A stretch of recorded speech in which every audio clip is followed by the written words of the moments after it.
Welcome to another chapter in this video sequence. Today we continue with chapter 6 and we focus on DNA repair. Today I have one rather long module to discuss with you, and it entails mechanisms for repairing DNA errors. At the conclusion of this module, students should be able to describe what a repair mechanism is and what it does. Also to compare and contrast the different styles of repair mechanisms which exist inside living cells and how they repair DNA. The important words from the word bank of chapter 6 are highlighted here. It's very important that we define the true precise meaning of the word mutation. The term mutation applies only to DNA. If there is a permanent change to the information carried by the DNA molecule, that is called a mutation. If the change is temporary, then that is called an error. So DNA can sustain errors, which may then become permanent mutations at a later stage. Examples of mutations are seen frequently when comparing DNA between organisms of species. In the human species, we have a good example illustrated of a beta-globin gene being different. On the top strand, we can see the wild-type configuration of a small segment of the beta-globin gene DNA sequence. On the bottom strand, we can see the same sequence, but at the very end, there is a change from an A to a T. This single nucleotide change is permanent. If an individual inherits two copies of the mutant DNA sequence on the two different chromosomes, then they will develop sickle cell anemia. The bigger question is, where do these errors come from? If DNA polymerase was 100% reliable in copying DNA, errors of this nature would never exist in the population. This suggests that the DNA replication process is not 100% accurate and reliable. There are a multitude of reasons why DNA bases would be changed compared to the original.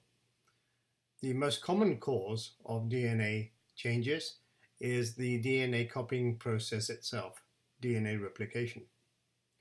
During DNA replication, the DNA polymerase does introduce infrequently errors into the new DNA strands. We learnt in a previous video that DNA polymerase, in most cases, does have a proofreading capability, which reduces the rate of error incorporation to one mistake per 10 million nucleotides copied, which in itself is a fantastic feat.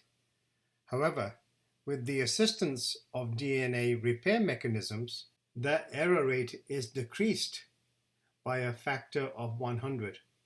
Therefore, there's one mistake in every billion nucleotides copied. The purpose of this video is to concentrate mainly on the repair mechanisms which function inside all living cells. Let's begin our analysis by understanding what happens when there is no repair implemented when DNA errors are made in bases.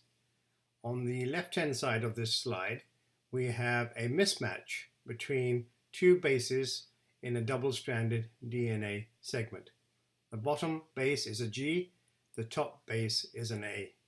From base pairing rules, this is not correct. In this example, we will assume that the original base was a C at the top of this sequence. Now there has been an error and an A base has materialized in the place of the C. During DNA replication, the two strands of the DNA helix are separated. The bottom strand acts as a template for making a new strand, indicated here in red. Since the bottom strand contained the original DNA base G, the top strand contains the correct complementary base. However, the situation is not correct for the top strand. Because the A was not corrected back to a C in time, after DNA replication, the top strand acts as its own template and it produces a mutant DNA base pair. So an AT base pair materializes where originally, some time back, there was a GC. If the repair mechanisms which exist inside cells recognize which base is the anomaly and quickly repair that to its original base, in this case a C, then replication will take each strand to be the correct template and produce unchanged DNA daughter strands. So here we have a GC base pair, and likewise we have a GC base pair below. However, if the wrong strand of the DNA template is repaired by mistake, in this case the bottom strand, then not only do we have a mutation resulting from the top strand of template DNA, we also have a mutation resulting from the bottom strand as indicated on this slide. So if the A is assumed to be the original base and the G is excised and replaced by a T, then the bottom strand will have a T in place of the G, and that T will then be used as template to make a mutated A base opposite the T. Likewise, the top strand would achieve the same exact outcome. Let's pause 1 second and consider the cause of DNA base errors and eventually mutations. So the assault on the DNA, as we call it, could come from within the cell itself, or the assault on the DNA could materialize externally. The internal assaults are simply due to the byproducts of metabolism. Free radicals and other types of chemistry are liberated during the many thousands of chemical reactions which take place every second inside a typical cell. And some of these byproducts target DNA bases, or the backbone of DNA, for destruction. Also, warm-blooded creatures in particular generate a lot of thermal energy, and that thermal energy causes molecules to vibrate and thereby placing extra tension on the covalent bonds holding the chemistry together. As for the external assault, most of that comes from radiation generated locally or from far reaches of our universe. X-rays, gamma rays, and microwaves are the main culprits in terms of radiation, which can inflict damage on DNA. It is readily accepted that exposure to sunlight can cause skin cancers, which are due to direct exposure to these types of radiation. In addition, infection by certain pathogens, namely viruses, can increase the risk of DNA mutation. It's fairly well understood that HIV-type viruses, which integrate into our chromosomes, can alter the information carried by our DNA.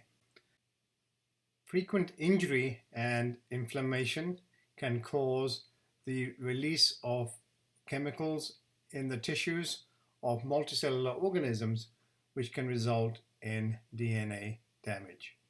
These are classified as mechanical damage.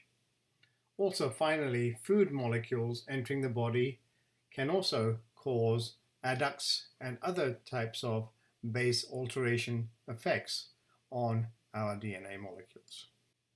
The most common types of DNA damage: deamination of the C base, causing it to be converted to a U.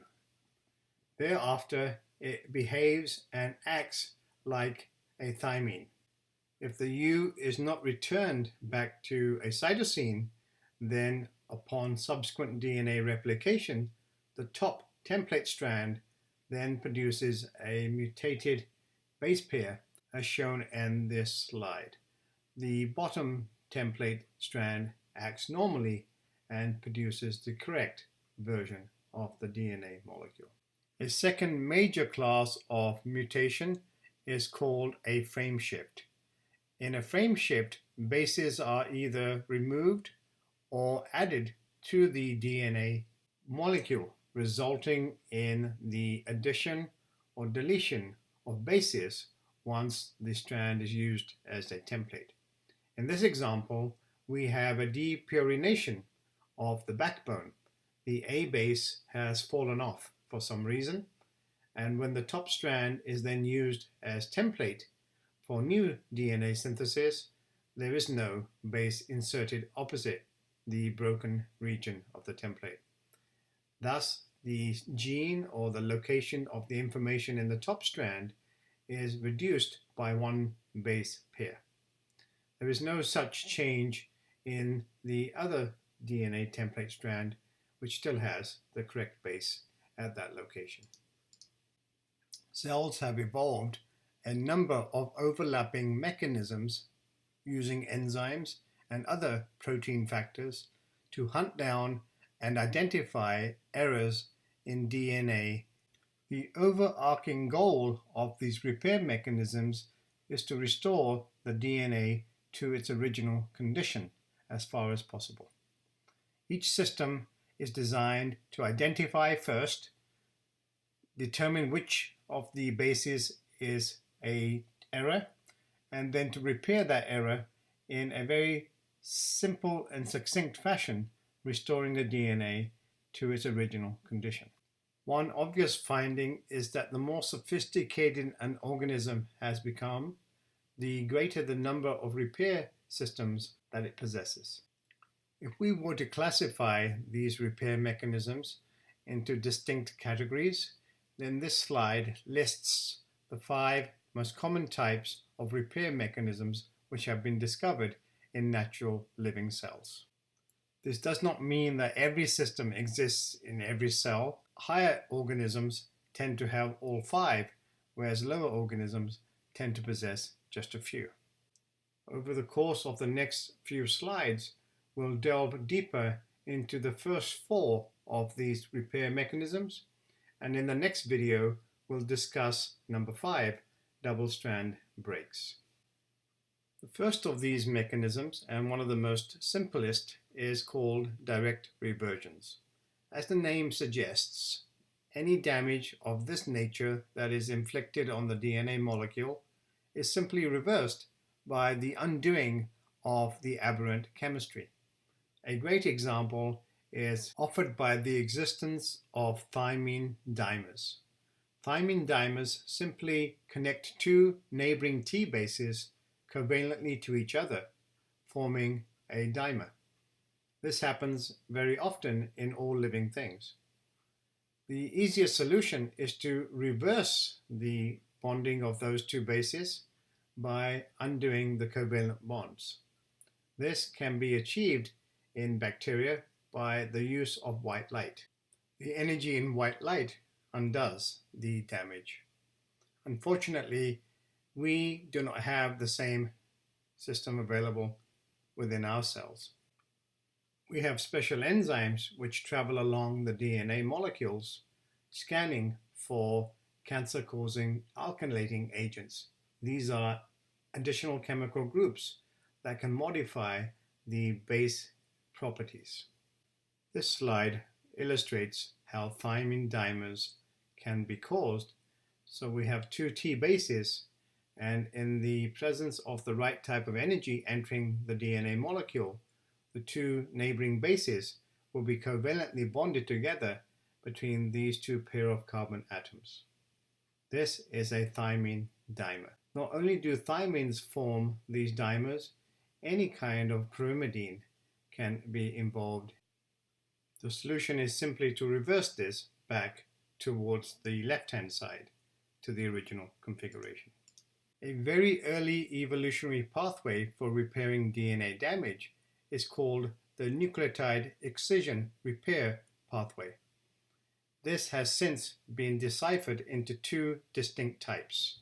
The 2 types are known as nucleotide excision repair pathway type A and type B.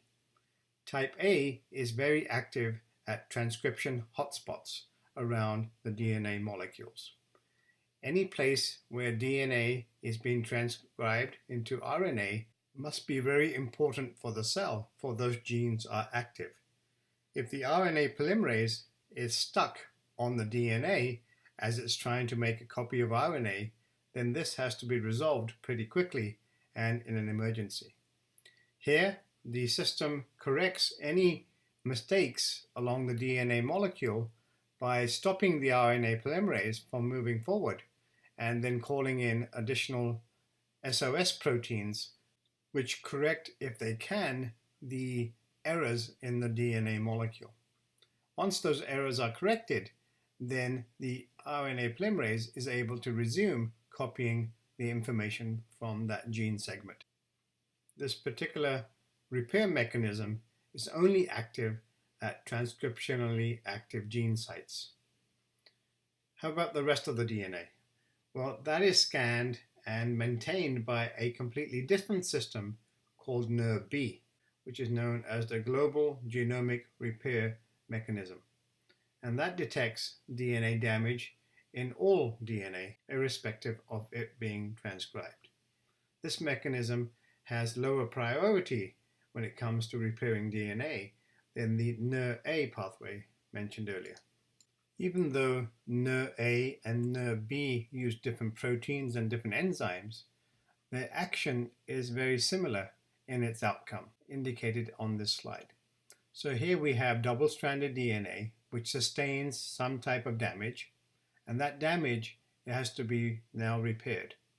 The presence of the damage attracts a collection of these proteins and enzymes, which then make incisions into the DNA strand where the damage lays. In this case, we are cutting about 10 to 15 nucleotides either side of the damaged DNA molecule and removing a segment of nucleotides on one strand. Then DNA polymerases, which are always in the vicinity, are then recruited to copy the DNA from a 3' end using the template strand below to correct any mismatches.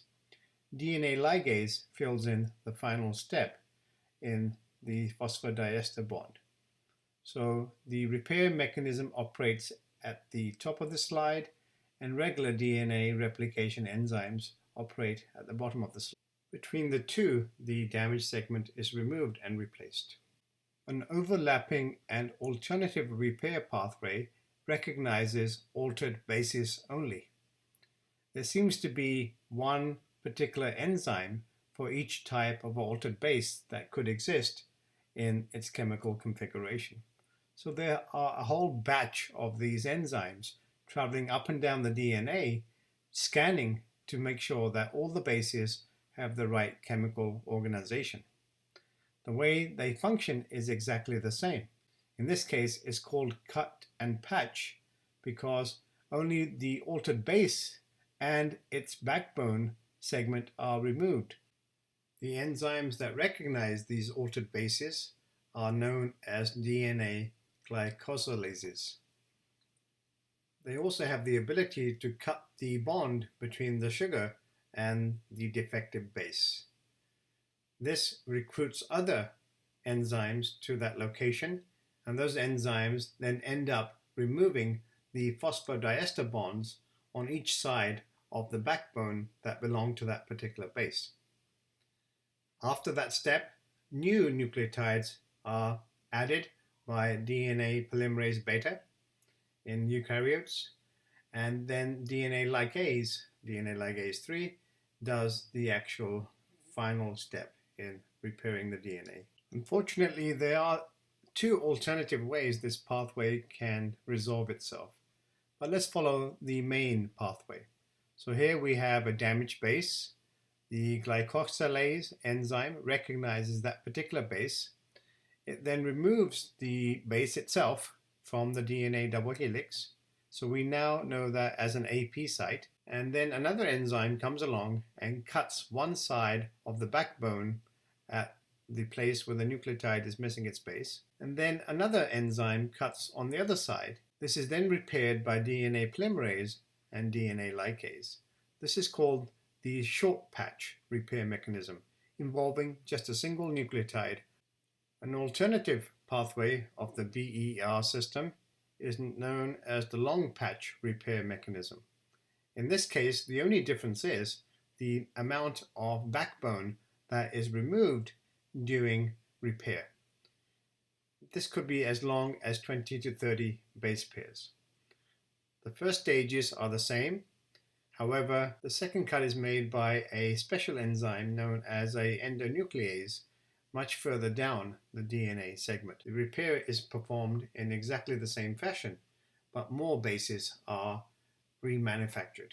The final type of DNA repair mechanism that we'll consider, amongst the many that remain, is known as mismatch repair. Special enzymes travel down the DNA double helix, being particularly sensitive to its width.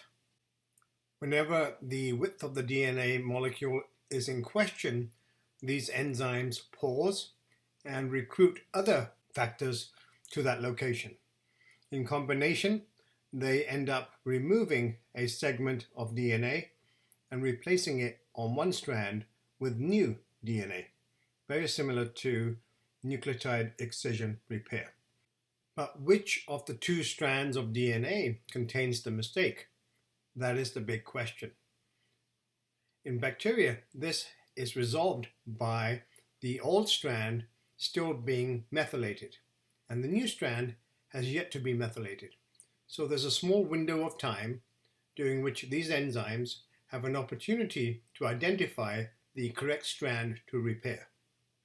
In eukaryotes, we're not sure of the exact mechanism, but it appears that the nicks left behind by the joining of Okazaki fragments is an indicator to the same enzymes which strand of DNA needs to be replaced. It appears that the enzyme complex gathers itself at the DNA mismatch, and then it recruits DNA in both directions until it comes across a nick. The nick then indicates which of the two strands it needs to repair, and further repair mechanisms operate to remove just the damaged new strand. Unfortunately, once these nicks are joined by DNA ligase, there is no further mechanism available for these enzymes to differentiate between the old strand and the new strand. This concludes Module 1 and this video, where we have described a repair mechanism and what it does. And we have also given you 5 different types of repair mechanisms which can be contrasted and compared, including 2 type NERs. Thank you so much.